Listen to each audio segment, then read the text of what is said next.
On October 13th, John Kennedy had his third of 4 debates with Richard Nixon. And then the plan was for him to fly to Ann Arbor, stay here. This was a hotel too, among other things. Had rooms for rent. And stay here, and then the next morning start on a whistle stop across the state.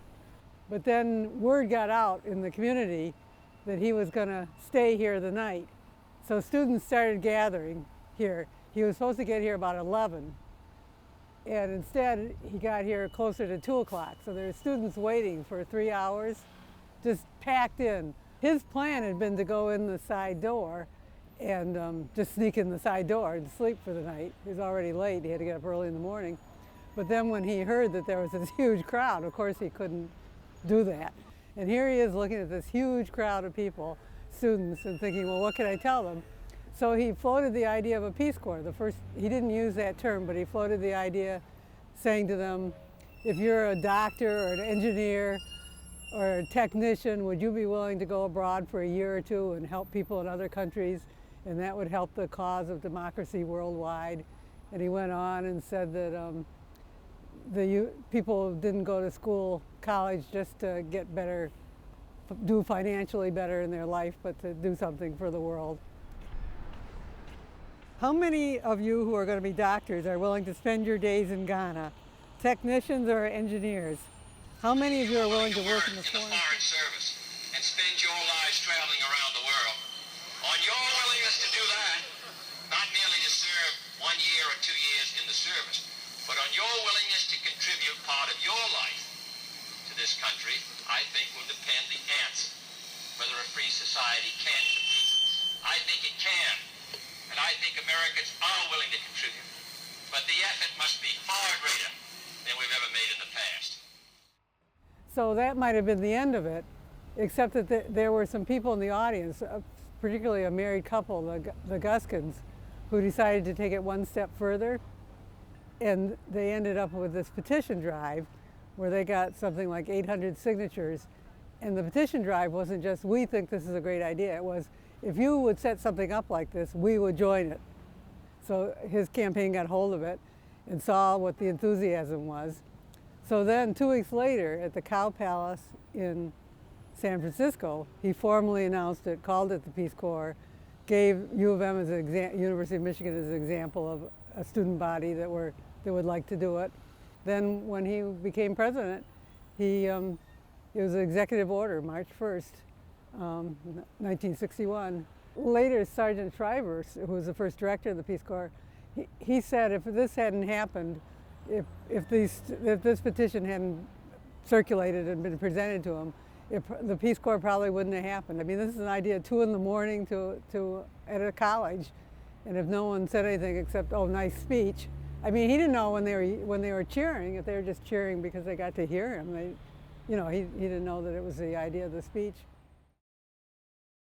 The students here responded like they promised to, and for a long time, I don't know what the latest numbers are, but for years I know, and it's probably still true, that the University of Michigan was very high, at least, on the number of graduates that went into the Peace Corps. And they also used to do training here. In the early years, they used this as a training spot. So there's a lot of ownership, let's say. Members of the graduating class, my fellow Americans, it is a great pleasure to be here today.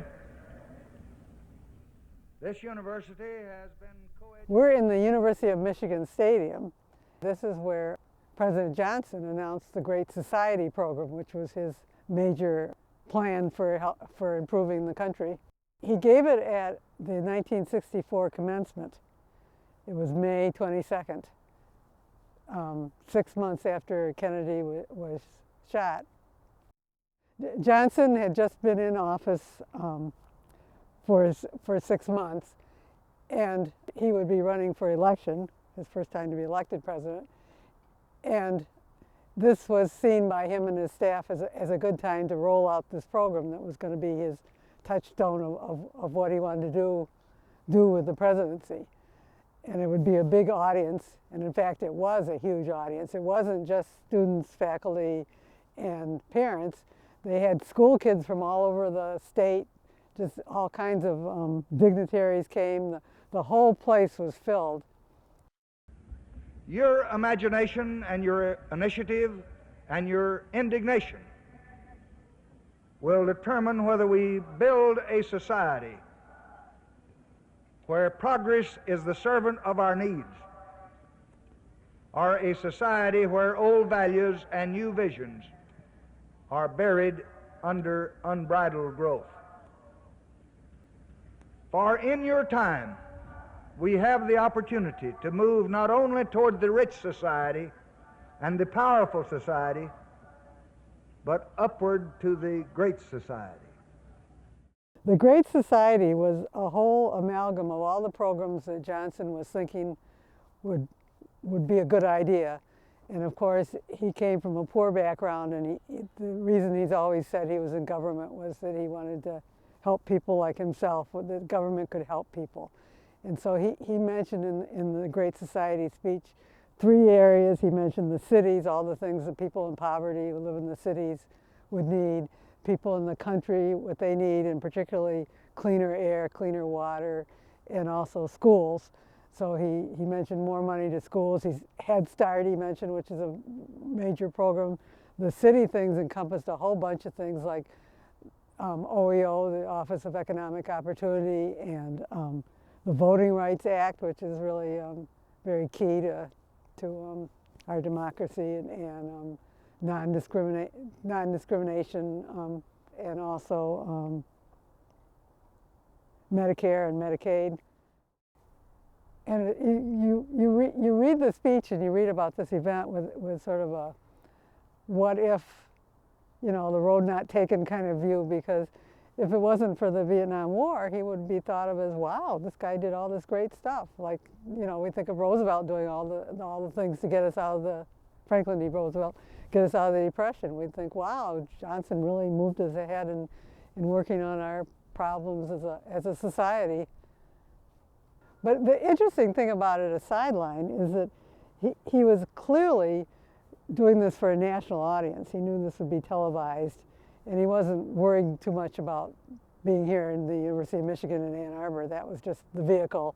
He never even mentioned the University of Michigan. Toward the end of the speech, he made some sort of reference to young people. Young people will be involved in this, and would you be willing to help me do these things? Sort of like Kennedy did with the Peace Corps speech. But he never said, would you here in Ann Arbor? And he once mentioned Michigan just as an example of when he was talking about education, because I read over his speech.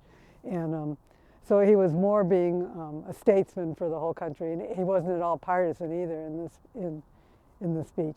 He was trying to be a statesman. I think it's interesting that both these major events that are major